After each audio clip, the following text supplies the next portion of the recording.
klaro nga resepsyon sa telebisyon sa ilang panimalay ug dili maayo nga watching experience. Kini ang problema ni Noel nga residente sa barangay Labangal.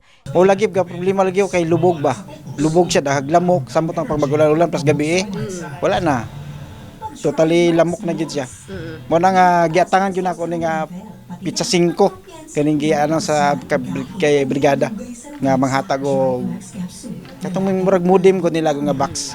Mga kabrigada, signal problem no more na. Tungod ang Brigada Media Group na ang bahala sa dili klarong signal sa inyong mga telebisyon, gumika na ana ang Brigada DGTV. Asa mas daghang mapilian ug mas tin-ang na ang signal alang sa maayong watching experience. So mga kabrigada, na-mention ni Brigada Joel na mauna ni siyang rason nga mas malinaw na, mas masaya na ang ating watching experience. Hindi lang sa Brigada channels. Kay napod ni siya other channels na murag naa ni sa 12 channels available. So naa siya yung mga channels na mga balita, movies and all.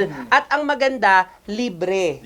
Aron maka-avail sa libreng subscription sa Brigada DGTV, i-click lang ang link nga naa sa Brigada News TV o Brigada News Gensan Facebook page. Kung maka-fill up na sa link, kulata lang ang tawag sa among representante aron masayran kung kanusa o asa nimo makuha ang imong libreng Brigada DGTV.